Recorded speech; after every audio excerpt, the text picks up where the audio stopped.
Okay. Hello, everyone. It's my pleasure to welcome you to this webinar on tourism collaboration between India and Saudi Arabia, a very novel and relatively unexplored area of India-Saudi Arabia bilateral relations. Tourism is among the world's largest and fastest growing industries. For many countries, it is a key tool for regional development. It brings in vital foreign exchange, propels infrastructural growth, catalyzes growth of other industries, brings resources to conserve local art, culture, and history, builds deeper intercultural linkages, and boosts employment. According to a statistic, every 10th job in the world is a result of the global tourism and hospitality industry.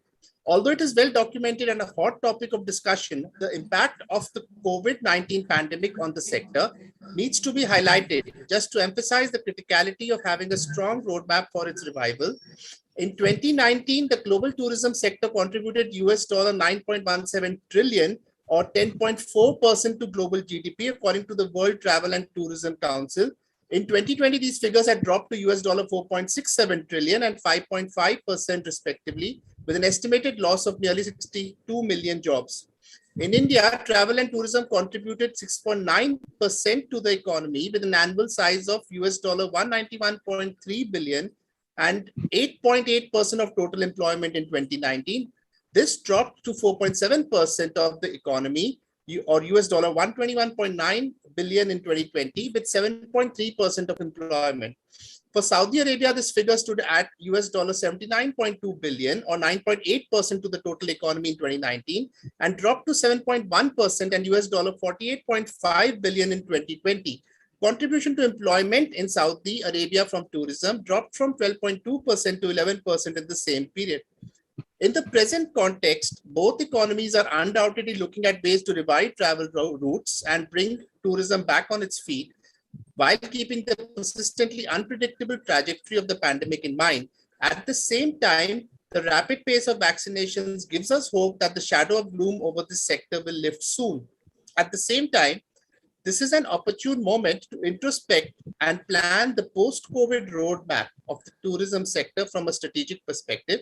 This webinar has been organized by Trade Promotion Council of India jointly with the invaluable support and blessings of the Embassy of India in Saudi Arabia to present perspectives from esteemed policy and industry representatives on both sides on how we can establish greater synergies, drive growth, and promote diversification in India-Saudi Arabia tourism.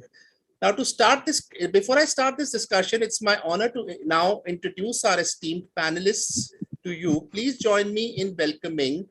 We are honored to have with us His Excellency Dr. Asif Saeed, Honorable Ambassador of India to Saudi Arabia, Mr. Khalid Al Aboudi, President of the Saudi India Business Network's Riyadh Regional Chapter, Mr. G. Kamlavardhana Rao, IAS, CMD, ITDC, Mr. Augustus Simon, Director, Indian Subcontinent, Saudi Tourism Authority, Mr. Ashok Sethi, Director, Trade Promotion Council of India, Mr. Abdullah Saud Al-Twajiri, Corporate Manager, ITL Saudi Arabia, Mr. Ravi Gosai, Vice President, IATO and Managing Director, ERCO Travels, and Mr. Suresh Kumar Makhijani, Joint Director General, Trade Promotion Council of India. So to start this session, I would request Your Excellency Dr. Saeed to now deliver your inaugural address and start the session. Thank you very much, Mr. Virat Bahari. Esteemed panelists, ladies and gentlemen who are joining this webinar, good afternoon to all of you.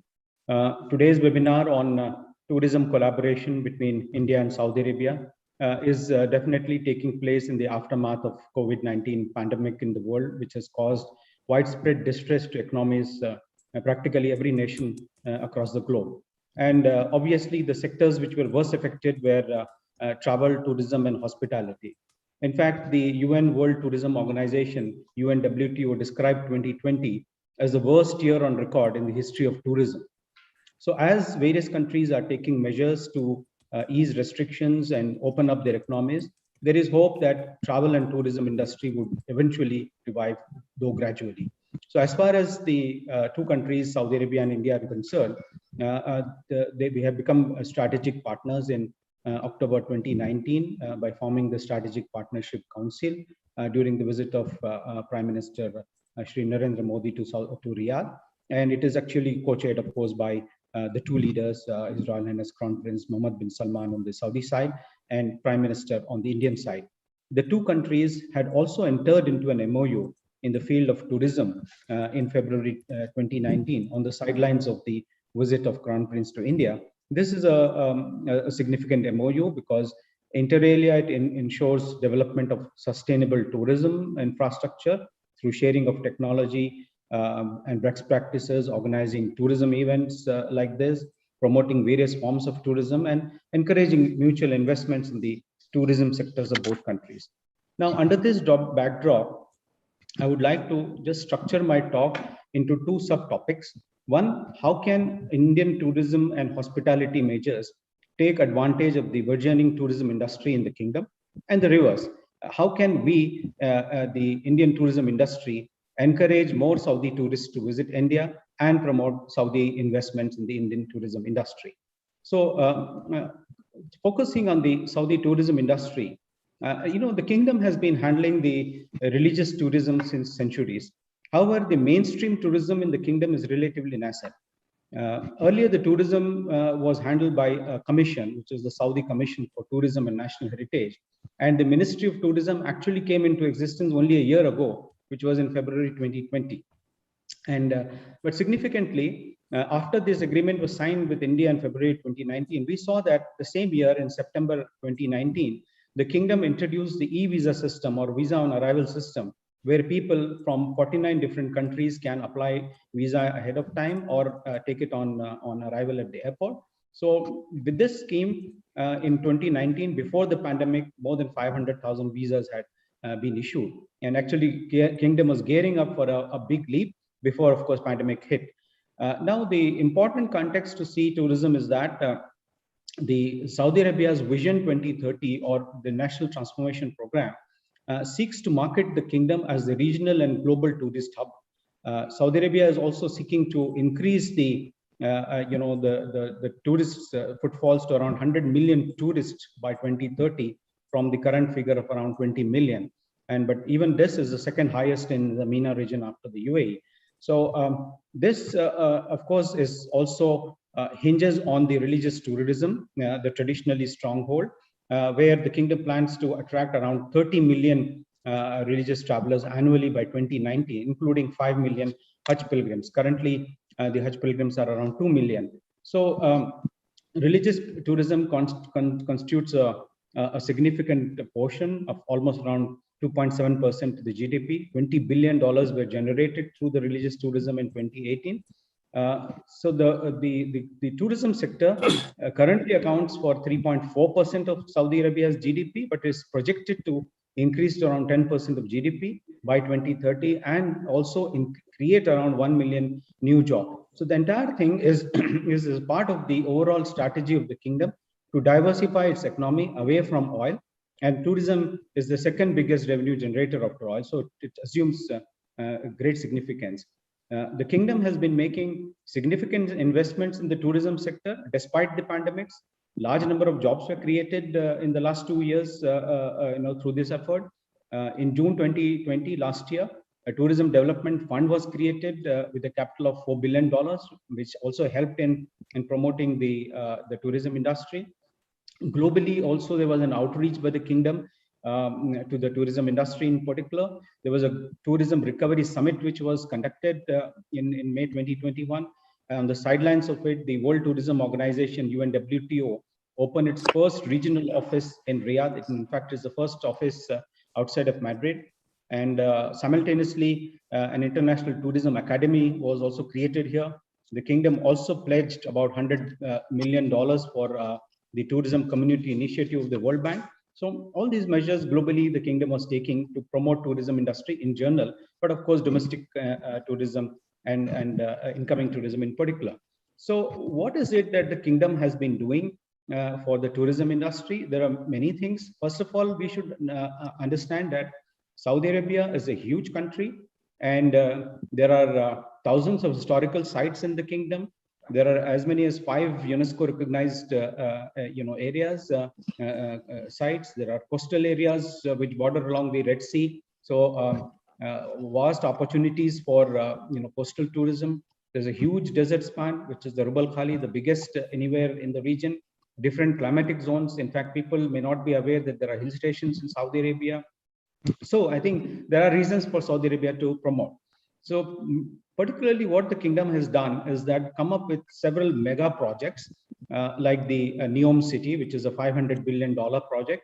And you would have also heard within that of the landmark, the Line, a futuristic city of 1 million people, 170 kilometers long, which will have no cars and zero carbon emissions. Similarly, you have the Red Sea project, which would comprise of about 50 hotels and 8,000 rooms, across 22 different islands in the kingdom. Then the Qiddiya Entertainment Complex, which is coming up, the size of the Singapore city, right within the Riyadh, and it will have several, sports and wellness activities. We understand that the Six Flags is going to come up there. So this is a huge, push, to the tourism industry. At the same time, what the kingdom is also doing is expanding its infrastructure. In September 2019, the King Abdulaziz International Airport in Jeddah, the Terminal 1 was inaugurated, which is a huge span of 810,000 square meters, which can handle around 30 million passengers. It is one of the biggest airports in the world, in the Middle East. And similarly, there are, we understand, plans that the King Khalid International Airport in Riyadh will be, expanded. Recently, a week ago or so, His Royal Highness Crown Prince announced plans for a new national airline to be introduced in the kingdom, which would primarily, look after the interest of the tourist and business travelers, while the existing Saudia, which is a national carrier, will focus perhaps more on Hajj and Umrah.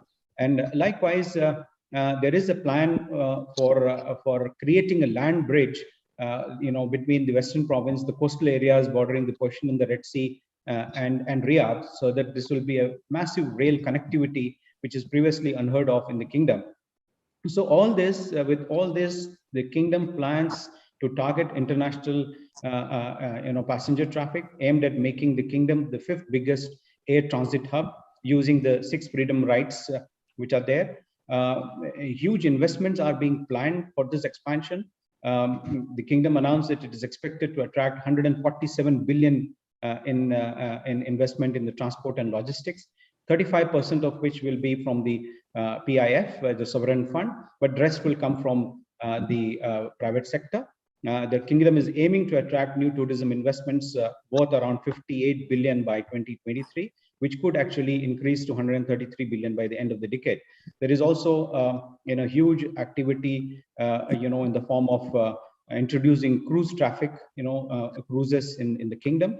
So with this, I think there are twofold purposes the kingdom is aiming. One is to focus on domestic tourism within the country by making tourism very attractive, by introducing various seasons. There are 11 different seasons. So you come to Riyadh, there will be a Riyadh season. You go to Jeddah, there will be Jeddah season, to make all these cities very attractive, but also, of course, to attract tourists from the region as well as from the world. So what are the opportunities now for our industry in this scenario in the kingdom? One, investment in the tourism infrastructure. Obviously with these things, is bound to give a dividend soon. Joint development of tourist projects in the kingdom. Form companies or alliances that can cater to both inward and outward tourism of both countries. Hospitality sector is very promising in the kingdom. We have the Oberoi Group, which operates the Medina Oberoi. It is also building luxury resorts in the Diriyah Heritage Complex, besides a 5-star hotel in Makkah. The Taj Group is planning to open a 7-star hotel in Makkah, while the Oyo Hotels has also established its presence in the kingdom. And Hajj and Umrah pilgrims, of course, with the new regulations, can now combine their religious pilgrimage with regular tourism during their stay in the kingdom. You are aware that India sends around 800,000 Umrah pilgrims and around 200,000 Hajj pilgrims were sent during 2019. So definitely, this will form an important component, if the Saudi Arabian government wants to, focus on the religious tourism aspect besides the, the regular tourism. Since Mr. Augustus Simon is present in the thing, I would like to emphatically mention, which I had raised with him when he met me, was that the kingdom should include potential Indian tourists in the visa on arrival scheme. It is well known that the Indian outbound tourists accounted for 22.5 million worldwide tourists in 2018, according to UNWTO, and this figure is expected to reach to around 50 million by 2022. Also, the Indian tourists are considered among the world's highest spenders per visit made abroad. An average Indian spends around US dollars 1,200 per visit, as compared to around $700 by an American or $500 a British. So it makes sense when to facilitate the Indians, to come and enjoy the tourism infrastructure and facilities in the kingdom. So the Indian visitor spending globally is also expected to increase from the current level of 23 billion to around 45 billion by 2024. GCC alone, I understand, is expected to receive around 10 million Indian tourists by 2024. UAE alone had hosted around 3 million Indian tourists 2 years ago, and this number definitely will go on increasing. Now, coming to what we can offer to Saudi tourists in India, of course, the details of the Indian tourism sector, I would leave to my colleague, Mr. G. Kamla Vardhana Rao to highlight, but suffice, I will say a few points that 50% of the kingdom's population is young and below 30 years of age. Saudi tourists are discerning tourists. They prefer family-oriented tourist places with high quality of accommodation, food, and retail services. So culture and entertainment from our side, we should make them go hand in hand with tourism, because these are the aspects which attract the young population. Capitalize on the popularity of Indian cuisine and Bollywood, as well as the rich Islamic heritage in India. Generally, what is known is that we market destinations or the country as incredible India. But what is more important, perhaps, is to have tailor-made tourist packages focused on the Middle East, centering around medical tourism, ecotourism, nature tourism, and heritage tourism.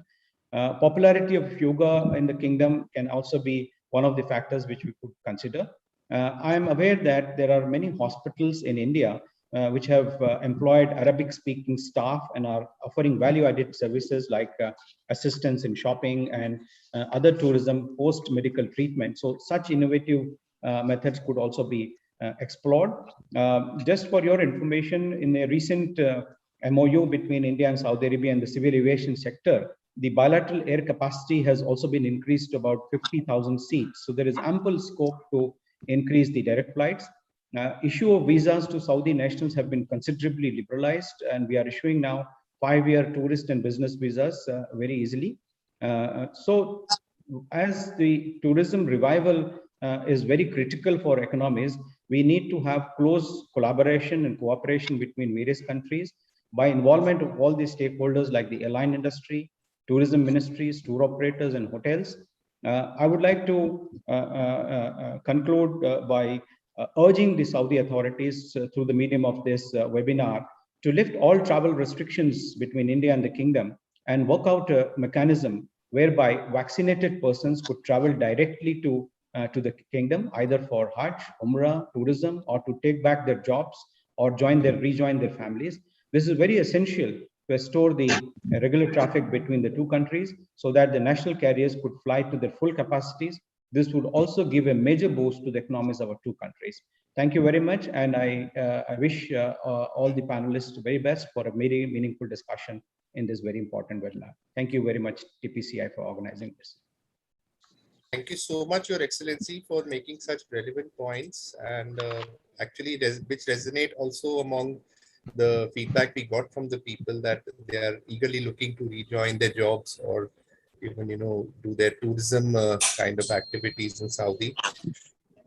Now, I would like to request Mr. Khalid Al-Aboudi, President of the Saudi India Business Network's Riyadh chapter, to please say a few words. Well, thank you so much. Let me say in the beginning that I'm very delighted to participate in this webinar. The Saudi Indian Business Network has been fairly active in different sectors and since creation last year, and we cover into 2020 a lot of sector, but not tourism. I think it's very timely now to focus on tourism, given the potential between the two countries. As the ambassador was saying,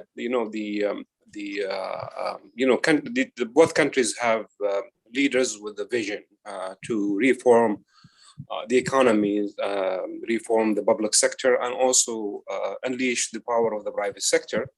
Probably you heard a lot about the Vision 2030, which aim at diversification of the economy away from the oil and gas sector. Tourism sector is one of the sectors that focus in the strategy, and the idea or the vision is to increase its potential contribution more than double, to be 10% by 2030. That, of course, will open opportunities for private sector, both sides, in Saudi Arabia and India. There will be opportunities on the development of the sectors and taking it to the next level. Now, the government, as His Excellency the Ambassador was saying, also announced recently the logistic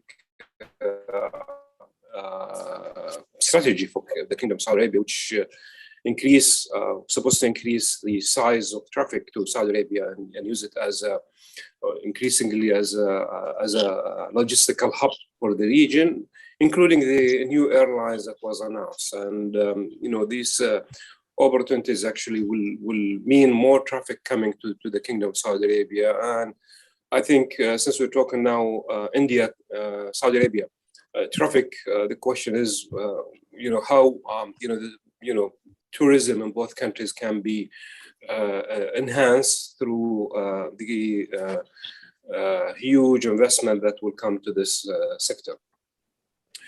Of course, one of the issues, the ambassador was saying that Saudi Arabia was not a destination for tourism in the past, only for religious tourism, and now Saudi Arabia is open up, and the idea is also that Saudi Arabia has a lot of treasures that was not open to visitors in the past.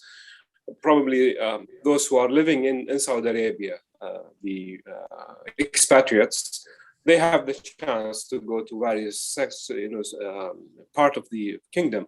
Now these are open now for tourism, and there, as you know, there are tourism visa now that we obtain, and we hope also this will be extended to the Indian tourists to get their visa upon arrival. If you go to the relationship between the two countries, we enjoy a long history of relationship between India and Saudi Arabia, and culturally and trade-wise. Tourism, it was only, as was said, the religious tourism. Now it's fairly open to all sectors of tourism, and I think that will help on introducing India in a different way to Saudis, and also vice versa. And the idea now is for private sector, since this is a private sector. I mean, both governments will help the platform to grow, but at the end of the day, its private sector will be investing on this sectors and trying to attract visitors both sides. This is where I think the network, the Saudi-Indian business network, want to do is to try to show these opportunities private sector, invite the private sectors. And as the ambassador was saying, already some hotel operators have from an Indian side have shown their interest and signed deals to come and open. I think hotel management companies in India, I think they have an opportunities to come to the kingdom.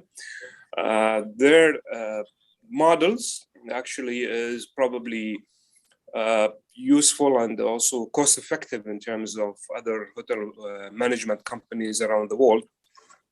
So it's, especially now in Saudi, also there is a drive to reform the major sector here, which is the furnished apartments.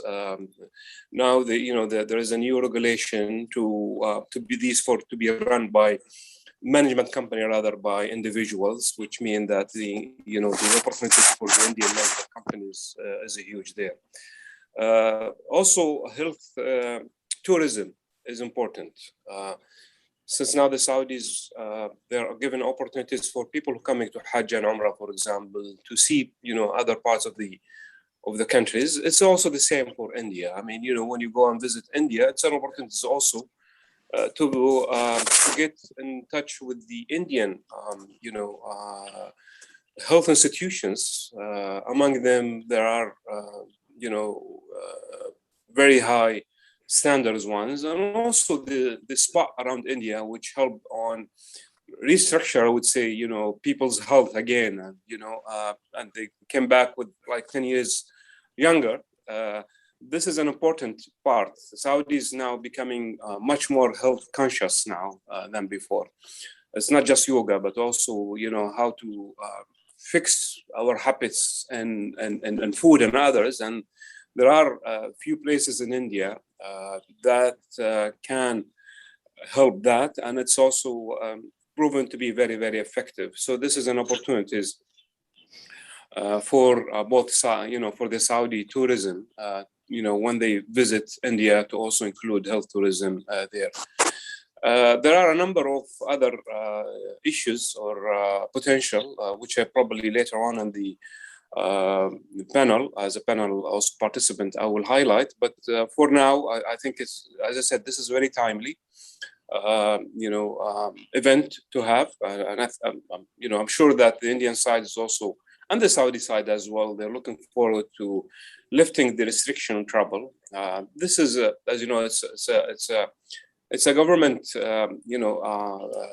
resolution, to try to protect, but maybe some lifting of this restriction can help, actually, especially for fully vaccinated people. But we are talking about this sector between the two countries, not now, but also potential in the future. So I think this is only a matter of temporary nature, and it will be resolved in due time. And both the private sector and both sides should be gearing up to the opportunities created by the vision of the two countries. So I'll stop here, and again, I'm very delighted to participate in this webinar, and look forward to increasing focus on this important sector for both countries. Thank you. Thank you so much, sir, for giving us your time and your excellent insights. I would now request Mr. G. Kamla Vardhana Rao, CMD ITDC, to please share his perspectives. Thank you very much. Excellency, Dr. Ausuf Saeed Ji, Indian Ambassador to Saudi Arabia, and other distinguished panelists in today's webinar on organized by Trade Promotion Council of India. As you said, as everybody has mentioned, and everybody knows, that tourism sector is the first hit and the worst hit and the longest hit by this pandemic. Entire world is shaken by this pandemic, and tourism sector, you take the stakeholders of the tourism sector, primarily the the hotels, the tour operators, and from the cab drivers, everybody is badly hit by this pandemic. And as it was mentioned in the last year of World Travel Tourism Council's reports, which were showing some hope later in the middle of October, September and October, but suddenly we fell to the trap of the second wave, which we are unable to get out of it. 2019, as it was mentioned earlier, 10.4% of the total GDP was the global economy, which has reduced to 5.5% as per the latest reports of WTTC. So $9.1 trillion has now come down to $4.6 trillion. So even the employment, one of the one out of 10 is employed in tourism sector globally. In fact, it is much more in tourism, much better known tourist destination like Florida, Paris, and Dubai, Singapore, Beijing and Tokyo, and in India also. Many families live in the on tourism sector. They have lost their jobs. 61 million, as per WTTC's reports, 61 million people have lost their jobs globally. And in India, many of the hotels, the WTTC report says that more than 32% of the hotels may not see the light. They have closed down. If you come to India, many of the major hotels, or the five-star hotels, where a lot of unemployment has taken place due to the second wave. It was, in fact, it was doing very well after the first wave in the month of October, November, December, but the second wave, which hit very badly, and the Indian government, in Indian society also has seen the worst of the pandemic behavior.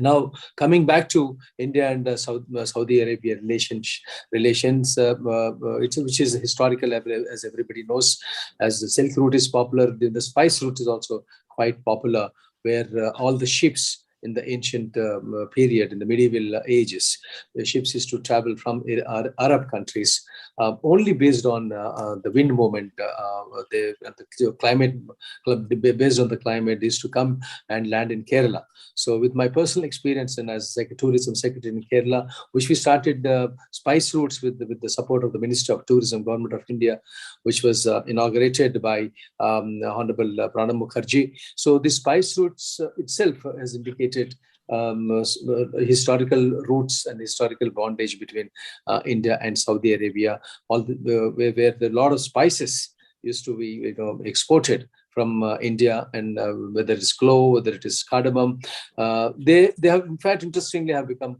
a part of the main cuisine of Middle East countries, particularly Saudi Arabia, and it has come back again to India. And I think during the Mughal time, the same the cuisine, the culinary experts have become very popular. And now whatever we eat is in the Islamic culinary art has become very popular, which was the result of the historical linkages. So as far as our Indian tourism, the recent days is concerned, Honorable Prime Minister, as Excellency has already mentioned, that Honorable Prime Minister Narendra Modi ji, who visited in 2016 and 2019, he visited Saudi Arabia, and he was honored. He was given the highest civilian honor was conferred to him by the Prince of Mohammed bin Salman.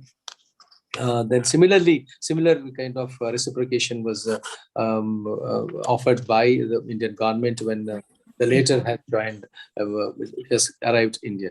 So our Indian tourism has an office in Dubai, which looks after all the tourism aspects in the Middle East, as well as the Saudi Arabia, and which we also have participated in Riyadh Travel Festival along with the tour operators there. Ministry of Tourism and Niti Aayog is already engaged with Saudi Arabia, as the Excellency has mentioned, through Saudi Center of International Strategic Partnership, and we have also signed an important MOU. Which speaks about the exchange of the experiences in the legislations in tourism development, and the hotels and the resorts, in the data and statistics. It's very important when we are signing an MOU that we go deeply into the implementation of that. Both the countries have already started implementing this while sharing the data. Data is extremely important, in particularly related to the investments. It can be investments, can be the commercial investment, the business investments, and also investments in the tourism sector. Because India has so much to offer investments in the tourism sector. The number of hotels that you have in India is certainly not sufficient with the kind of the number of tourists who arrive here. And also the MOU also speaks of the joint tourism, conducting the joint tourism events and participate in the exhibitions, and the conferences, and the seminars. So we have hosted the Minister of Tourism, Government of India has organized a medical tourism workshop in Riyadh in 2009, in Dammam, Riyadh, and Jeddah in 2012. So here I would like to specifically mention about the strength of medical tourism besides the religious tourism, which has taken the outbound tourists from India to Saudi in 2016 from 1.6 million to 2.9 million in 2019. Though the inflow from Saudi Arabia to India the inbound tourists are very less. It used to be in 2016, it was 61,605, which has come down to 48,526 in 2019, and in 2020, 10,000 probably due to the pandemic. But the important point which I wanted to highlight today when we talk about the tourism is the medical tourism, as Excellency has already mentioned about the medical value tourism, which globally it is now medical tourism word is being replaced by medical value tourism. Which is where India, it stands the 10th position. It has a 10th position globally as far as the medical value tourism is concerned, where affordability, accessibility, and the availability of the medical facilities are very rich. And if you see the expenditure, if you see the cost related to this, I just would like to quote few countries where the expenditure related to heart bypass. In India it is $7,500. In Thailand it is $15,000. In Singapore $17,000. In Korea $26,000. Similarly, heart valve replacement. India is $9,500. Thailand 17,000, Singapore 13,500, and South Korea it is $39,900. Knee replacement is less than $7,000. So what in India is, which is already known as the 7th dominating country as far as wellness tourism is concerned, and 3rd in Asia Pacific, which has received more than 4,95,000 tourists in the medical for medical treatments in 2017, which has gone to 7 lakhs in 2019. And we already have, India has NABH accredited hospitals, 800 hospitals are there, and the Joint Commission International, JCI, accredited 836. Of course, Saudi Arabia has got more than 100 JCI accredited hospitals, but India still offers a great potential with the ecosystem that has been already developed as far as medical value tourism is concerned. We have more than 12.5 million doctors and 2,46,000 pharma graduates. And we, in 2018, Indian government has started the champion sectors. So among 12 champion sectors, medical value tourism is one of the sectors. In maybe a few countries in the world have got a separate ministry for its traditional medicinal systems. Here we have a department called Ayush, which promotes Ayurveda, Unani, and homeopathy. So in under Heal in India program, Ayurveda is taken up in a very big way, particularly in the post-COVID regime. So India offers is gender as far as the generic medicines are concerned. India offers 60,000 generic brands with 60 therapeutic categories, and this is world number 1. It's a global number in as far as supply of vaccine is concerned. All the DPT and BCG measles vaccines, India is number 1 here, and 70% of the WHO medicine requirement is supplied by India. So why I'm trying to highlight is that it is not only the coast, the sea coast, the offering. What is that we are going to offer to Saudi Arabia as far as tourism is concerned? We have 7,500 kilometers of sea coast. We have a number of beaches. We have Himalayas. We have the forestry. So along that, medical value tourism is something which is really buzzing now, and which is the requirement after post-COVID. So this is a great potential for that Indian hospitality sector can offer to the Saudi population. So what are the new things which are coming up is everybody now they would like to travel to the new places where there is less population, less crowds are getting gathered. So those places are the forest. So people visiting the wildlife sanctuaries has really become very popular nowadays in India. We are seeing. So India is rich with more than 27% of the country is filled with forest cover. We have 556 wildlife sanctuaries. We have 104 national parks, 214 community reserve centers, and 97 conservation reserves, and 981 protected areas. So when people do travel to African countries for experiencing wildlife, certainly India also offers in a great way the kind of experiences that you get in the wildlife, you can certainly get in India too. So these are some of the points which we are planning to offer to Saudi Arabia. In fact, the Saudi Arabian tourists keep coming to Karnataka and Kerala for monsoon tourism. So it is in a big way. People come to to visit the backwaters for monsoon tourism. Separately, both Karnataka state government and Kerala tourism started propagating this. As far as the latest developments are concerned, Ministry of Tourism has, of course, the aviation sector is badly hit. If you take the American budgets, last year after the first pandemic, they released $3 trillion.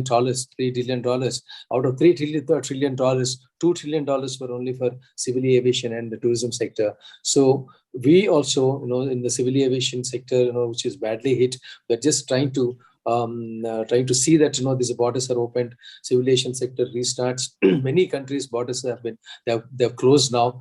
We're all waiting. We're waiting with a lot of very anxiously to see that these borders are opened up and tourism again gets revived and hotel industry gets revived, and all the stakeholders also start having better economy. Maybe I will be taking up during the question answers about the efforts of India tourism, but these are the few points which I want to share with you in this webinar. Thank you so much. Thank you so much, sir, for that very comprehensive input on Indian tourism and how it's progressing. Now, I would like to invite Mr. Augustus Simon, Director, Indian Subcontinent Saudi Tourism Authority, to provide the perspective of the Saudi Ministry and the tourism sector there. Thank you very much, Virat, and thank you to the Trade Promotion Council of India for organizing this. I think in his speech, His Excellency could not have done a better job in describing the beauties of Saudi Arabia. So I'm just going to try my best to take it to that level. What I'm going to do is I'm going to share a brief presentation that I have today in order for you to be able to see the wonders. I would just like to ensure that my screen is visible. Yes, it's visible. Okay. So welcome to Saudi. As I mentioned to you, I work for the Saudi Tourism Authority, which is the destination marketing office tasked with building and promoting the Saudi brand. It is definitely my pleasure to be with you here today and to present to you the beauty that Saudi has to offer through to the international visitors looking for new experiences, and most importantly, the undiscovered places. Before we do start, I'd like to show you a brief video in terms of what to expect in the coming few slides. Our planet never ceases to amaze us. The best is always waiting to be discovered. Every corner hides unseen treasures. In unknown places, treasures of breathtaking beauty that leave you spellbound, where you can reach new heights and feel on top of the world. Run your fingers along the relics of a rich past. Discover new places where you can leave your mark. Be the first to witness a land of fascinating journeys. Where in the world could this be? Saudi. Welcome to Arabia. So before embarking on this virtual journey through the country, it's quite important to highlight the strategic importance of the development of tourism within the kingdom. Saudi opened its doors to international tourists in September 2019 as a result of a very ambitious program called the Vision 2030 under the direction of His Royal Highness the Crown Prince. Now, this Vision 2030 is a bold yet very achievable blueprint for an ambitious nation. It really looks at expressing our long-term goals and expectations and is built upon our country's unique strengths as well as capabilities. The Vision 2030 essentially looks at Saudi's aspirations towards a new phase of development, to create a vibrant society that looks at strengthening the Islamic values and national identity, a growing, thriving economy to grow and diversify this economy and increasing employment, and finally, an ambitious nation by looking at enhancing the governmental effectiveness. Tourism is, really plays one of the cornerstones of this vision, with an ambitious goal of reaching 100 million visits by 2030, and at the same time contribute towards 10% of the GDP of the kingdom, which stands at about 3% approximately today, as well as contributing towards 2 million jobs to drive youth employment within this industry. Now, looking at how strategically Saudi is located. Now, Saudi has historically really been an epicenter for trade routes. Today, this geographical location and the fact that 9 international airports put Saudi really at the crossroads of Asia, Europe, as well as Africa. Now, we believe we have more than 750 million leisure travelers that lie within a 7-hour flight radius of Saudi Arabia. These include travelers from our key source markets of the GCC, Europe, UK and Ireland, Russia and CIS, the India subcontinent, China, as well as Southeast Asia. Beyond the 7-hour flight zone, we'll also be centering a lot of our activities in Japan as well as North America. Now, moving towards who our target audiences are going to be, we have 3 predominantly target audiences that we want to look at: is the leisure traveler, the spiritual travel, which was looked at earlier, as well as business events and MICE. Now, within leisure, our focus is primarily on cultural explorers. Now, those who are seeking authentic heritage experiences and passion adventurers. Now, we also know the Saudi has been is at the heart of the Islamic world, and millions of travelers have been visiting Mecca and Medina each year. Now, with so many different spiritual locations, we hope to inspire travelers to expand their horizons whilst in Saudi and experience more of the country's unique heritage. Within the business events and MICE segments, we have identified several strategic sites as key locations to host events as well as business gatherings. Now, before I take you through a journey to Saudi, here are some basic travel related information. Saudi is the 12th largest country in the world, with more than 1,700 kilometers of coastline along the Red Sea in the west, as well as 700 kilometers of coastline of Gulf in Saudi, and experience more of the country's unique heritage. Within the business events and MICE segments, we have identified several strategic sites as key locations to host events as well as business gatherings. Before I take you through a journey to Saudi, there are some basic travel information. Saudi is the 12th largest country in the world, with more than 1,700 kilometers of coastline along the Red Sea in the west, as well as 700 kilometers of coastline of the. Mr. Simon, are you on multiple handles? Not really. I think there's one more sign in with your name.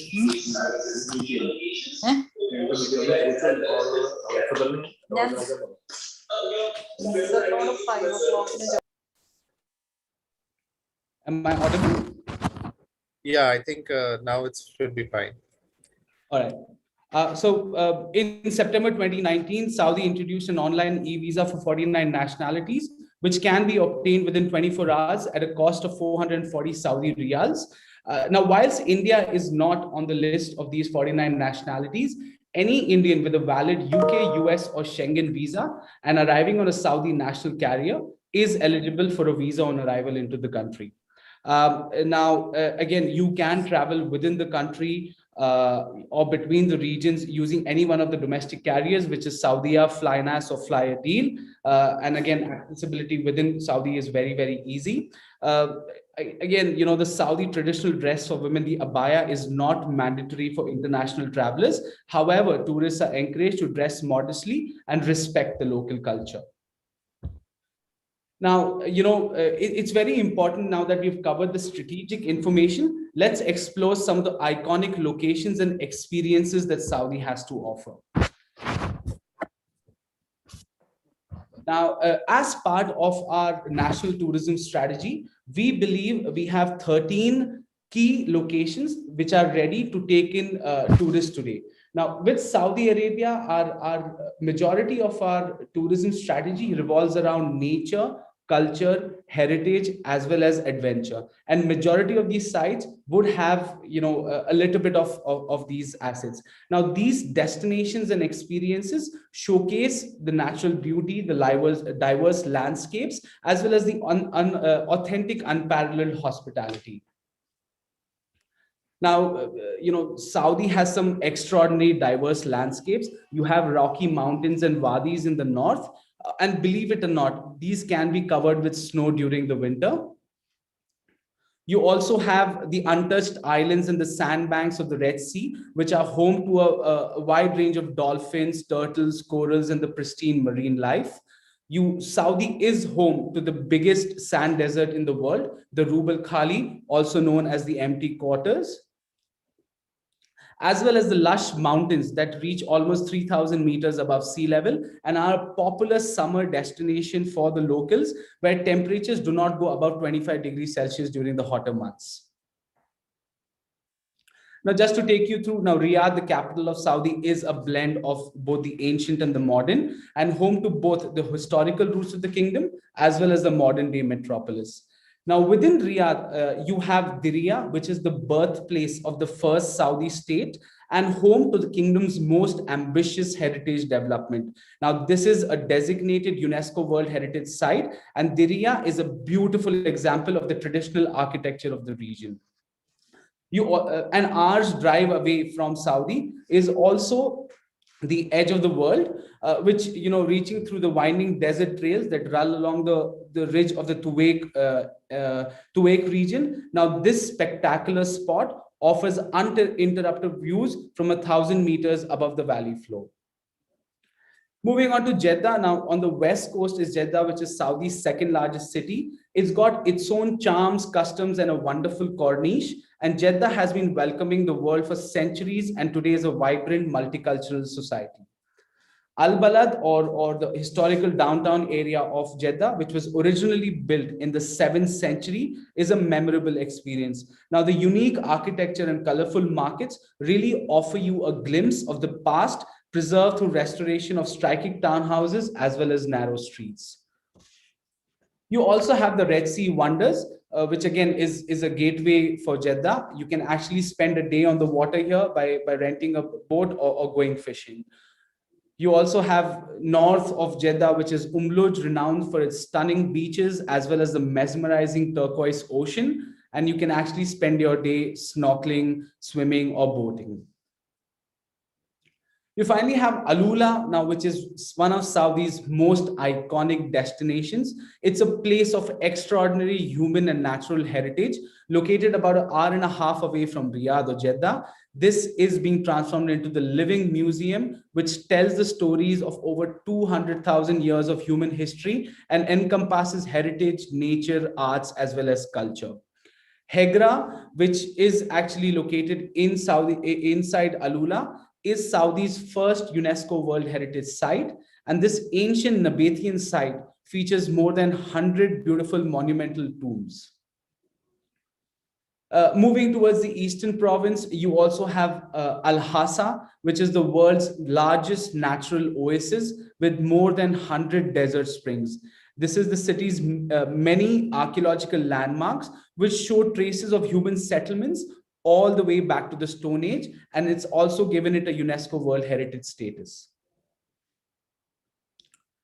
Now, Saudi over the years has really been becoming quite an epicenter for important international events. We are very happy to announce that this year, the Formula One in the Saudi Arabian Grand Prix, which is going to be in the country, will be hosted for the very first time. We have been hosting the Dakar Rally, which is literally a rally raid around the world for extreme that's been happening over the last 2 years. And Saudi is also home to the European Golf Tour held at the stunning Royal Greens Golf Club and Country Club. Now, whilst I spoke to you about the current infrastructure, as alluded to a little bit earlier, Saudi is also heavily investing towards our future. The next few years will see the opening of some of the world's most exciting tourism developments, where you'll have Neom, Qiddiya, the Red Sea, as well as Amala, which are reimagining the way that we use technology and sustainability to shape the future of tourism. On that note, I'd just like to show you another brief video before I move on.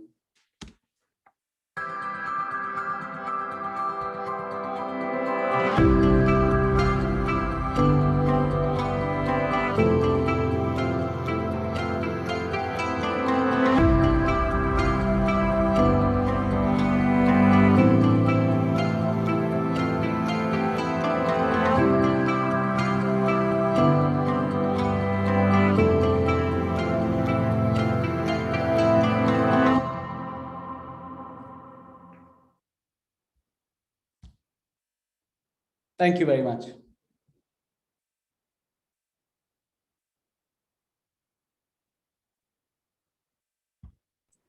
Thank you so much, Mr. Simon. I would, before I bring on the next panelist, I would just request everyone to be a little brief because we are going a little, kind of beyond the original time limit. So it's my pleasure to now welcome Mr. Ashok Sethi, sir, my colleague in Trade Promotion Council of India and Director. Sir, please, you may now start your presentation.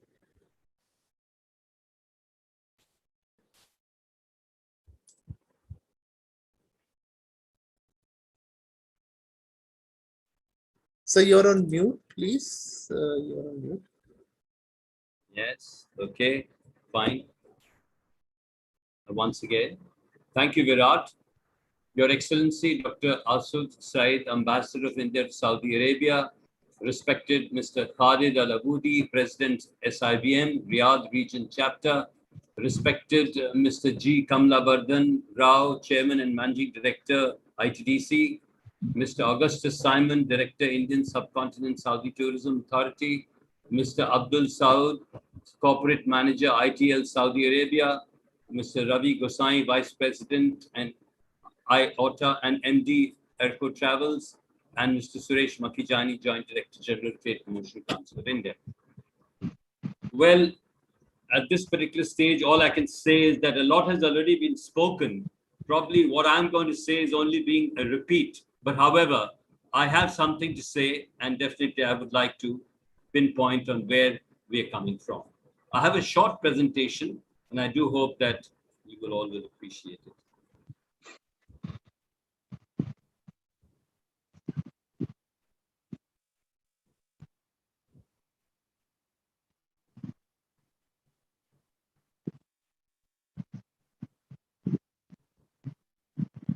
Virat, is it visible? Yes, Virat, sir. It's visible? it's visible, sir. Yeah. Excellent. Well, sir, as you know that we represent the Trade Promotion Council of India, which is popularly known as TPCI. Just wanted to introduce it quickly. It's an apex trade and investment promotion organization. It's been notified in the Foreign Trade Policy, Government of India. It is also recognized and supported by the Ministry of Commerce Industries, MSME, Ministry of External Affairs, and several state governments.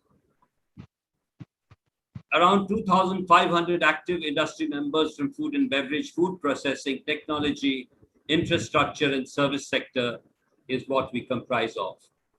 We have identified our activities into sectorial committees, which is into food and beverage, food processing and packaging, chemical and allied products, ceramic, and service. Service is something which takes us to tourism. Our flagship brand is called Indus Food. It is something which is held every year for the last 4 years. It's an internationally recognized platform for B2B meetings. It does not only cover food and beverage, but also technology. And I would like to mention that this strength of ours is something which has taken us very quickly into tourism as well, wherever if any delegation is to be taken, quid pro quo can be managed by us. I just wanted to tell you the success story in 2019. In 2 days, we organized 400 Indian exporters and over 1,000 hosted buyers from 70 countries on a B2B participation and generated a business of about $2 billion. Again, in March 7th and 8th in 2020, despite the challenges of the pandemic, we organized a group of 200 Indian exporters and 550 hosted buyers from 42 countries. Just a glimpse of Indus Food, the sort of commotion, sort of excitement it creates. It's pictorial here.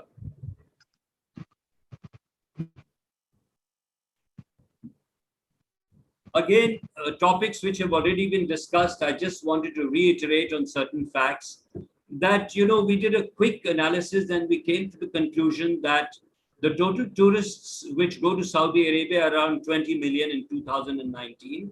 But we do presume that most of them were centered around Hajj and Umrah. Now, if you look at the statistics, it shows that Bangladesh, Pakistan, Indonesia, Yemen, India, Egypt, Iraq, Jordan, Syria, Sudan. These are the top 10 countries who visited, and probably primarily for Hajj and Umrah. We see that there is no presence from the US, UK, Europe, Australia, Africa, and China. Again, takes us to the fact that how important it is to develop tourism beyond Hajj and Umrah with our full respect. Again, if you look at the 10 countries coming into India, you will see Bangladesh again being number one, but again, you have the States, UK, Australia, and other countries from Europe, Russia. However, Saudi Arabia had around only 50,000 visitors, and we do believe that most of them may have come only for medical tourism, as was being pointed out, that medical tourism is an important structure in our country. We are a paradise for tourists. Yes, we've all been talking about it. India attracts a large number of international tourists every year. 10.9 million people with a growth of 3.2% over the same period of the previous year was 2019 statistics. During January to June 2020, India witnessed a fall in the number of tourists with around 2.5 million foreign tourists arriving in the country during the period. Now, thus in January to June 2020, foreign tourist arrivals experienced a year-over-year degrowth of 53% owing to pandemic and resultant travel restrictions. India ranks 34th amongst 140 countries when it comes to competitive tourism in travel. It ranks 13th amongst 140 countries when it comes to price competitiveness.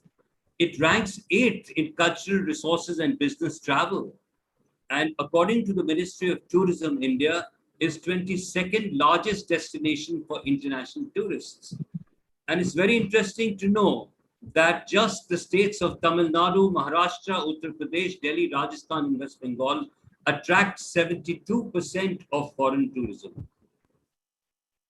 I just wanted to also tell you that we have many monuments, palaces, national parks, beaches, and other tourist destinations. A couple have been highlighted here, and I've also made a quick pictorial of some of them. For example, Taj Mahal, you know, the seventh wonder of the world. You have Agra Fort, Qutub Minar, Humayun Tomb. Then you have other monuments which are Murad Janari Fort. Then you have Sunehri Koti, Hawa Mahal, Statue of Unity, Mysore Palace, Golconda Fort. We have beaches like beaches of Goa, which are internationally very popular. Then in wildlife sanctuary, national parks, you have parks like Jim Corbett, known internationally. You have Mahatma Gandhi Marine National Park in Andaman Islands. These are extremely beautiful places. Just wanted to show you a couple of pictures, just a reminiscence. In Agra, you have the seventh wonder of the world. It was built in 1648. You have in Goa, the beaches, internationally recognized tourist paradise.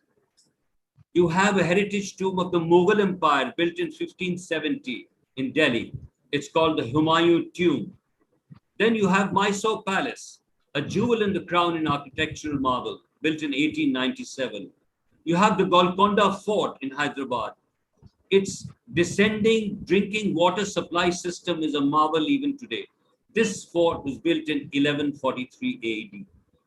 Again in Rajasthan, in the pink city of Jaipur, we have a popular international tourist attraction, which was built in 1799. In the state of Gujarat, you have the Statue of Unity. It is the tallest statue in the world, 182 meters high. It's got an in-house museum, and it's got at a height of 120 meters an observatory desk, a deck to enjoy the scenic beauty of the surroundings. This was built in 2018. Jim Corbett Park is something which is known worldwide. In 1936, it was started, and it is a pride in wildlife sanctuary.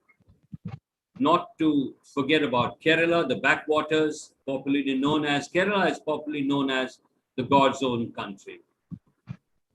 Therefore, I would like to point out here that India is a great destination. Yes, we've been talking a lot about medical tourism, but from tourism per se, we have a huge basket to offer, and we welcome Saudi nationals to come and enjoy India the way we want them to. Just to mention here that to facilitate tourism, the Indian government has set up a tourist info line center to facilitate the tourists in information services and also provide guidance in case of any emergency. And these facilities are available in 10 international languages. The average room rents in India hotels have become more affordable in 2021 with a focus to attract tourists. And of course, international standards on sanitized premises, contactless check-in services and digital menus with QR codes are being practiced. And most of the hotels have taxi services further easing the travel comfort and safety to the visitors. Therefore, as a support, we would like to mention that we are connected with the tour and travel operators in India. We have with us all the details of leading travel operators in India who undertake both inbound and outbound travels to and from India. And this we offer as a support as TPCI to encourage anyone and everyone for coming. Thank you, gentlemen. Thank you very much.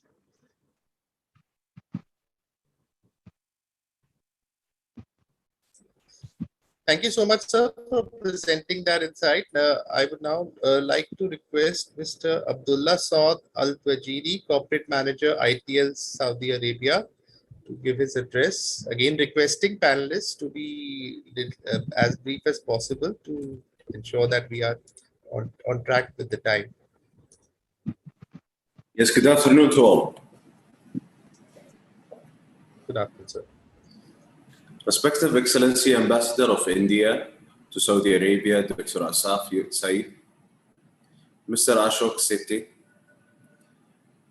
my fellow industry colleagues and guests, I'm delighted to be a part of this discussion. As all of our panelists have mentioned, from the tourism perspective, there was a need of the tourism infrastructure such as transportation, hotels, and other services, to meet the need of different segments and to satisfy the level of goals or the target. And Alhamdulillah, Saudi Arabia today have several projects which have been delivered and still in the pipeline. Previously, as you all know, only those with a business visas, religious program, and experts works could only visit Saudi Arabia. Now, the Kingdom decision to release tourist visa and to allow tourists to exit UK, US, and Schengen visa, it's surely set to have a positive long-term impact on tourism market. All this is thanks to the leadership of the two holy mosques, King Salman bin Abdulaziz and the Crown Prince, His Royal Highness Mohammed bin Salman, and Vision 2030 projects. The kingdom has been focusing on opening itself to the world and has been planned sustainable investment in culture, leisure, and entertainment projects. Over the strategy has been already enhanced the country attractiveness of tourism destination as a mark progress toward its goal to have 100 million visitors to the country by 2030. See, our opportunity in the kingdom is unique. Saudi Arabia is a new leisure destination on the global stage. We are a home of Arabia, which some could say that it's a bold claim, but I can say this was pride to bring a Saudi myself. As a Saudi myself, we are founded in a multiple touch point and experiences. From our people and stories to our hospitality and beautiful, iconic location around the country. We project growth, mainly focusing on creating a brand new hospitality landscape. Saudi Arabia tourism has been able to highlight it its strengths by launching several mega projects across the kingdom, including Amala, Neom, the entertainment project called Al-Giddiya, and the Red Sea project, which will feature 90 islands for people to visit. The country is also investing into projects that promote Saudi heritage. Saudi Arabia introduced the first international tourism e-visa on September 2019. By March 2020, we had issued more than 400 plus visas. Clearly, they come to Kingdom and demand visitation for the global audience. The domestic tourism is also represent a huge opportunity for Saudi Arabia. The launch of Saudi Summer in 2020, a campaign designed to encourage Saudi national and residents to discover our country, played as a key role in supporting the local tourism industry. As per the Saudi Tourism Authority reports, we saw that more than 33% increase in spend in hotels, restaurants, and cultural activities, compared by the same in 2019. The kingdom is investing more than in tourism infrastructure than any country in the world today. Not only as a large signature project, but also in training, skill building, visitor experience, management, and of course, promotion. The sector is now encouraging more Saudis like myself and ever before the explorer to our own country and inspiring more young people to consider careers in this sector. Inshallah, when travel stably,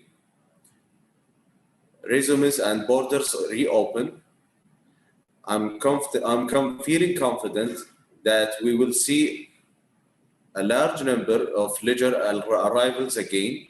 In this meantime, we, the industry, we will continue to use our time, to productively prepare for visitors to return. All related train partners, including us and ITL World, will come together to empower and upskill the local public and private sector and support the development of the wider tourism. There is much more about my beautiful Saudi Arabia for the world to discover. We are ready to look forward and welcoming the world safely back to the kingdom. In this case of India, the geographical proximity of our countries, and also the fact that we share the same values and cultural backgrounds makes India a core market for our tourism industry and vice versa. Today, Saudis travel to India for medical and alternative purpose, such as treatment, or definitely it's of course for education and business. For us, India has been identified as one of the key source market on promoting experience related to culture, heritage, natural and adventure of Saudi. Saudi offers India travelers as a unique experience. Grounded in Saudi hospitality, which will be inspire, invite, delight India to Saudi. Indians, especially the online consumer and millions, are late planners and always seek a new destination within close proximity to India for the last minute holiday planning. Couple that with short duration package, direct flight and case in visa processing will be game changers for a new destination to be considered by this audience. Saudi now offers experience for diving, cruising, adventure sport, and ecotourism. This development reflects for the new travel motivation that Indians leisure travelers actively seek today. The high-end Umrah market for India, it's also a major audience. Camping with leisure and throw past Umrah leisure packages when the borders are open. The Saudi Tourism Authority is building a global committee dedicated to driving awarenesses of Saudi as a unique tourism destination offering Arabian experience to culture explorers from around the world. And the industry is already packing and adding the vision to reality for destination and experience, and ensuring that we can leverage a strategical touch input, including roadshow and all possible marketing and communication. We are great internally to aid meeting of this experience with ITL World and our chairman and managing director, Dr. Siddiq Ahmed, who's also a vice president of SIBN, Dammam, and also he's a chapter personally support on this view. And we'll be happy to closely work with the Trade Promotion Council of India and achieving this realm. Thank you so much.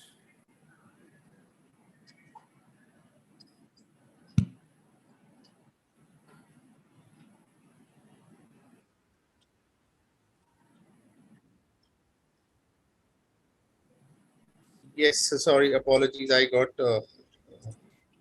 internet connection had gone off in between. Thank you, sir, for your remarks. I would now like to request Mr. Ravi Gosai, Vice President IATO and Managing Director, Eco Travels, to deliver his address. Thank you, Mr. Barry. Your Excellency, Dr. Asif Saeed, Ambassador of India to Saudi Arabia, Mr. Rao, CMD IGTC, Mr. Sethi and other distinguished panelists. Good afternoon. Namaste. I represent IATO, which is Indian Association of Tour Operators. We have over 1,700 members in India, and our members include both inbound and outbound tourism. And we work very closely with Ministry of Tourism, Government of India, and other state tourism for promotion of tourism in India. It's very great to see the tourism products of Saudi Arabia. Honestly, before this, I didn't know that there is so much to see in Saudi Arabia. Likewise in India, India is basically quite popular worldwide for its culture diversity, and we have lots of historic monuments. So I don't want to go in detail about this. Mr. Rao has given a very distinguished and detailed information about India. Mr. Sethi also explained on the figures and data. So I will just tell about how the tour operator community or industry can help in promotion of tourism between two countries. In past, our association did road shows with Ministry of Tourism in Saudi Arabia a couple of times, and they were very successful in promotion of tourism in India from Saudi. And I hope this kind of activity should also increase from other side, like Saudi tourism. If they really want to have tourists from India, there should be a visa facilitation. Sorry, I'm very casual in my speech, but I just want to put points right away so that this can be taken into consideration. And visa facilitation is something very important, which enables travels. Like India has an e-visa facility, which is very easy, and for the tourists. Likewise, we should have the same from the Saudi as well. And India is a vast market for outbound, and lots of Indians they want to visit, and this new genre of Indians, they're really interested to explore new destinations. And also, like for the Saudi market, like Mr. Khalid just explained, lots of medical tourism is coming to India. Not only this, I think there is a huge market for alternative or preventive tourism. I can say lots of tourists from Gulf visit India for Ayurveda, yoga, and there are other relaxation things which they can do in India, because we have world-class resorts and facilities. I'm sure after COVID, when travel resumes again worldwide, there are lots of new regulations. Like India is ready. I can assure you from the industry part that most of the hotels are practicing safety norms at the hotels. Tour operators are they're training their employees for behaving all safety measures, so that we can receive tourists very well in India. And I think this is one of the best things when travel resumes. There should be more presentation on the both sides, both physically for the tour operators and for the industry, to see what cooperation we can do much better between the two countries. And also tourism is something which connects people. So we have to be more interested to see that how India and Saudi can go further on this. Of course, our organization is always ready for any kind of things you want industry to cooperate with any tourism boats. And it will be a pleasure working with Trade Promotion Council in future. And thank you very much for inviting me to speak on this webinar. Thank you. Thank you so much, Mr. Ravi Gosai. Thank you all panelists for your wonderful presentations, and one sees that there's so much knowledge, insight, exposure into the cultures of both countries just when we are hearing about them. So you can just imagine when people visit each other, how vibrant and how beautiful that would be. Now, I would like to take some questions for our esteemed panelists. First of all, Your Excellency, I would like to ask you the historic trend in tourism numbers from Saudi Arabia to India. How has it trended? And what have been the challenges in growing these numbers so far? And, post-COVID, how can we address that so that more tourists visit India from Saudi?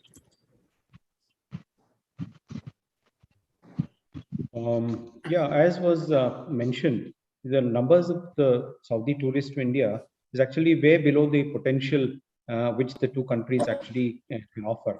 As it was said, it is actually hovering around 50,000 plus. But we do have a lot of potential. Of course, medical tourism is one, but it is not only limited to medical tourism.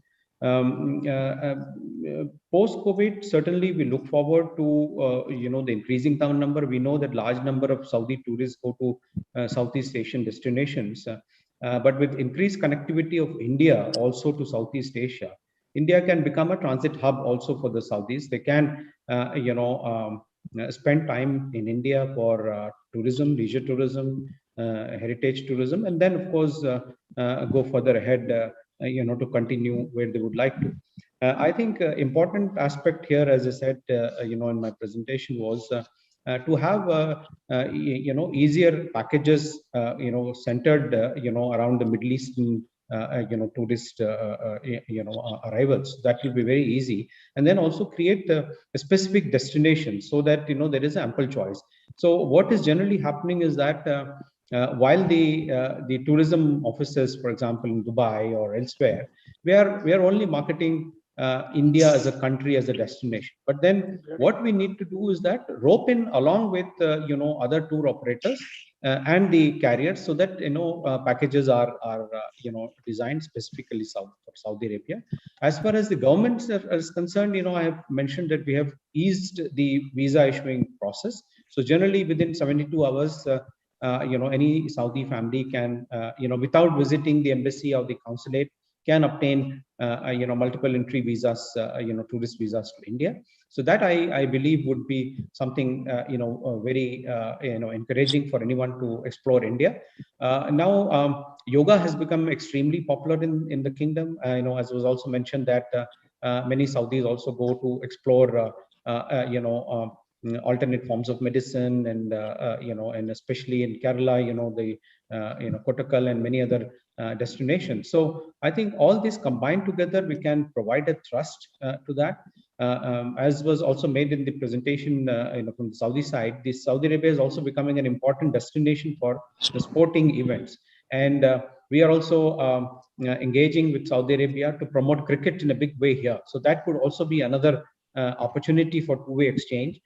There is considerable interest in Bollywood, and to also expand entertainment, as a collaboration between the two sides, so that the kingdom is keen to have more, the Bollywood shootings to be done here. And also, I think we can really have a concerted effort to increase tourism on both sides. And Sir, you're on mute. Please, can you unmute? Sorry. So I think then the 50,000 number is not enough to cater to the market expansion. So we really need to take into account both the traditional forms of tourism which Saudis are generally going to India. That is medical tourism, but also expand it to leisure tourism, and of course wildlife tourism also.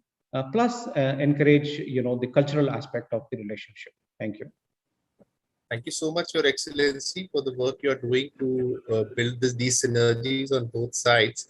Mr. Khalid Al-Alboudi, sir, I also wanted to ask you, how can we boost this bilateral collaboration between the tourism operators from both countries?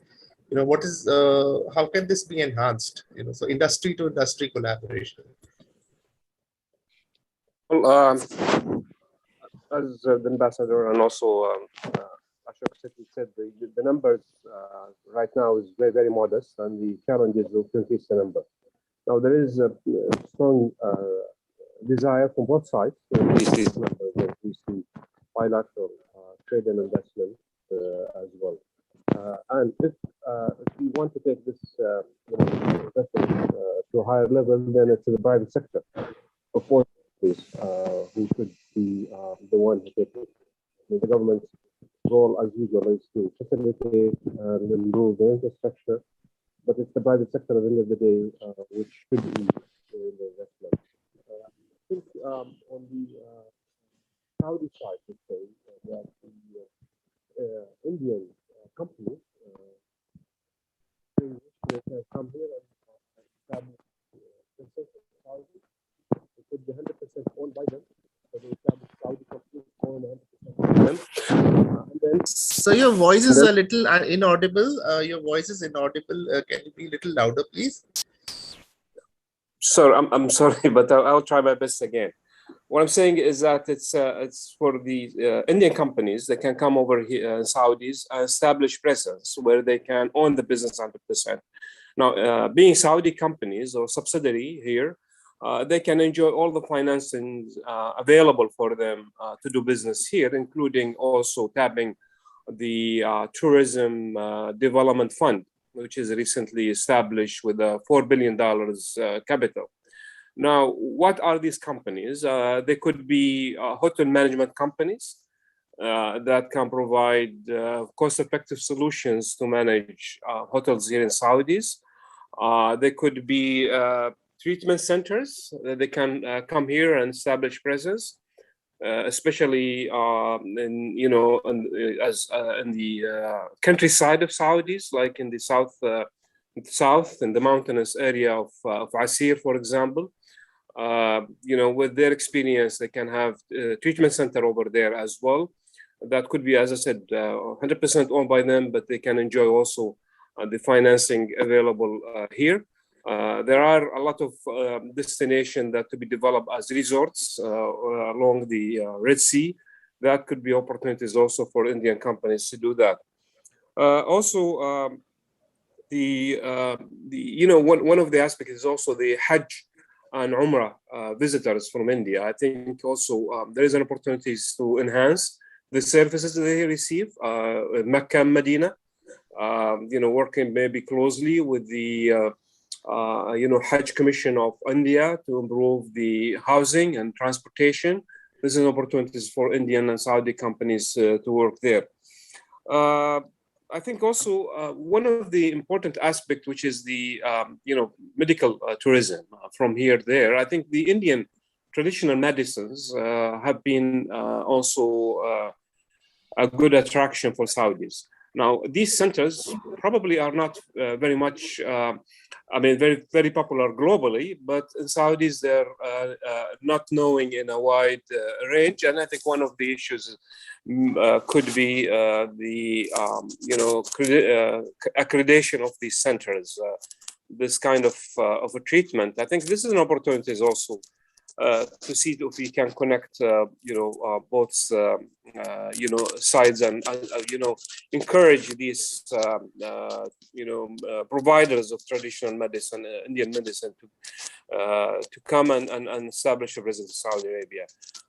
Again, it's an opportunity for private sector, and at the Saudi Indian Business Network, will be very happy to work closely with the Trade Promotion Council of India to develop some of these ideas and provide more information for the private sector, both sides, to establish businesses in both countries.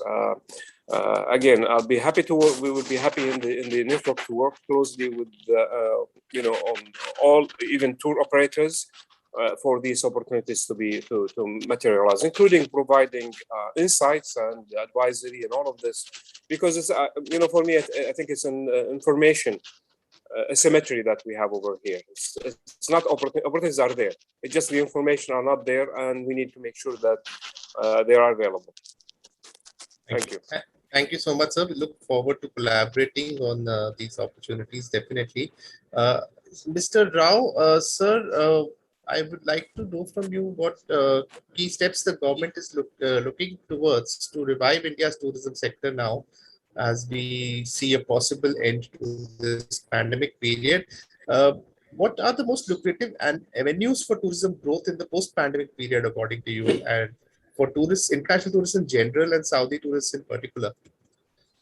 Well, I completely agree with Dr. Asif Saeed, Excellency, Indian Ambassador, when he mentioned that we should have specific packages for Saudi Arabian clientele, Saudi Arabian tourists. That's right. As I was mentioning about the MOU, and one of the important points that which we entered into an agreement in this MOU is exchange of data. When you talk about the data, then certainly we have the data regarding the quality of the people from Saudi Arabia who are coming here and their interest, the specific interest, whether they're coming here for heritage oriented, or whether culture oriented, or for entertainment oriented. So their likes and dislikes are well known in this data, and certainly our research organizations in India and also the stakeholders, associations, and federations are collecting this data and trying to cater to the specific needs of Saudi Arabian clientele, as Excellency has mentioned about the culture and entertainment area. So the Bollywood area is one thing which is very important. We almost always, when a Saudi Arabian gentleman or a citizen comes to India, then he comes to New Delhi, comes to Hyderabad, Lucknow, Aurangabad. These are the places where he doesn't feel, he feels at home. He doesn't feel that he is in is away from his home. And when you talk about the entertainment and the sports events, which is being mentioned here, golf is another important destination where everybody is looking at India now. Whether golf courses in Bengaluru or in Delhi, Northeast, we have developed a golf course. Ministry of Tourism has established a golf course there. And most importantly, Jammu Kashmir now is something new. The Himalayas, the Himalayan ranges, and the beautiful landscape of Jammu Kashmir is offered after the abrogation of Article 370 in India. So that new life has come up in Jammu Kashmir now. It's a great tourist potential as far as not only for the visitors but also the investors who are interested in investing in near Himalayas. So when you talk about ecotourism and the nature tourism also, as I mentioned earlier, the wildlife sanctuaries and the forestry is here to offer special packages to the international travelers, and particularly the Saudi. And Ayurveda and yoga, yes. Ayurveda yoga is another major areas we are looking for marketing internationally in a big way, which yoga is already marketed with the great intervention of Honorable Prime Minister. Now Yoga Day is celebrated UNO. Ayurveda is also has become household name everywhere in European countries and some Latin American countries also. So we take the clue. We take the clue from this webinar, particularly from Dr. Haiso Saeed, and we will try to promote tourism in a big way. Your second question is regarding what exactly is happening after pandemic. Recently, Honorable Finance Minister, Government of India has announced that 500,000 visas, the first 500,000 visas will be no charge based. So second point is about a loan guarantee scheme for 10 lakh tour operators. 10 lakh rupees for registered tour operators and 1 lakh rupees for licensed guides. And besides that, we have a revised marketing development scheme where financial assistance is provided even for the promotion online. Okay, so then you have incentives for the tour operators for the FTOs, for FTOs up to $30 to $50 for bringing 100 tour operators. So as a champion sector, it is declared as a champion sector. So MICE tourism is something which you are looking at, other major area other than entertainment or the culture or eco. This MICE tourism is something very important. Of course, it is easier for Saudi Arabian business people to go to Dubai and hold meetings there, but if you take the expenditure part of it, certainly India offers at the lesser rates. Ministry of Tourism, it is declared, the reimbursement of the GST for first 2 nights with a minimum of 250 delegates. If anybody brings 250 delegates. So these are the important incentives. These are the important, attractions, which are announced by Government of India and also Minister of Tourism. We will take the cue again from the deliberations, and we will try to come up with greater policies for the promotion of tourism internationally, particularly for the Saudi Arabian travelers. Thank you, sir. Thank you so much for that perspective. I'm sorry, we are like a little short of time now, so I just have one final question for Mr. Augustus Simon. What could you say about that Saudi offers for Indian tourists in particular? What could we expect in the coming years in terms of facilitation, and how do you see attracting more Indian tourists to Saudi? If you could just summarize that briefly. Sure. So look, from a tourism perspective, Saudi is really, it's got a lot of diversity with several unique experiences, as well as a cultural diversity and stunning landscapes, right? It is home to some 10,000, cultural heritage sites, some of which I spoke about in my presentation. And on top of that, the fact that the amount of infrastructure development that's happening to be able to cater several of these tourists.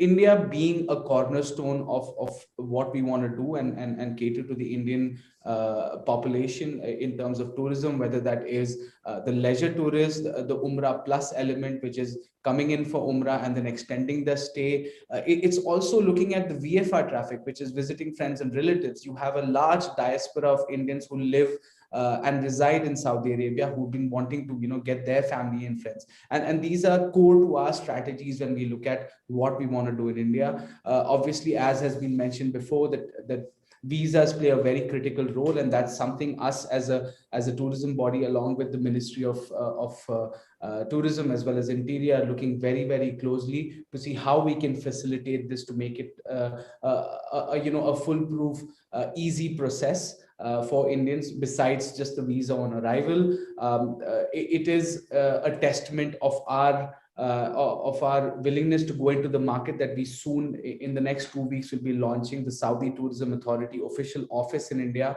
whereby we'll have exposure across the country. And that's only to be able to, speak to the tour operators, speak to the travel agents, understand the nuances of the country, and to be able to promote Saudi as a destination there. Thank you so much, Mr. Simon. That's quite refreshing to hear, and we look forward to more developments in the coming years. Thank you so much, everyone. It's been a pleasure to listen to all of you, and really excited to be part of this webinar. I would now request Suresh Makhijani, sir, again my colleague at TPCI, Joint Director General, to deliver the closing remarks and vote of thanks, please. Thank you very much, Virat. That brings us to the end of a very intuitive session on the roadmap for tourism collaboration between India and Saudi Arabia. The session has undoubtedly been fruitful in enlightening policy and industry representatives of both countries on the inherent strengths and attractiveness of the tourism sectors of India and Saudi Arabia. Clearly, there is much we can explore bilaterally as we chart a much needed post-pandemic revival course for this extremely critical sector. On behalf of TPCI, I hereby thank our esteemed panelists, His Excellency Dr. Asif Saeed, Honorable Ambassador of India to Saudi Arabia, Mr. Khalid Al-Aboudi, President of SAIBN's Riyadh Regional Chapter, Mr. G. Kamala Vardhana Rao, CMD ITDC, Mr. Augustus Simon, Director, Indian Subcontinent, Saudi Tourism Authority, my colleague, Mr. Ashok Sethi, Director, Trade Promotion Council, Mr. Abdullah Saud Al-Waziri, Corporate Manager, ITL Saudi Arabia, Mr. Ravi Gosai, Vice President, IATO, and Managing Director, Airport Travels, for sharing critical knowledge and insights on this topic, and hope this session will pave the way for robust and more diversified growth in India-Saudi Arabia tourism, and further strengthen ties between our two great nations. Thank you once again, and I respectfully bring this session to a close. Thank you. Thank you. Thank you, all of you. Thank you very much. Thank you so much. Thank you.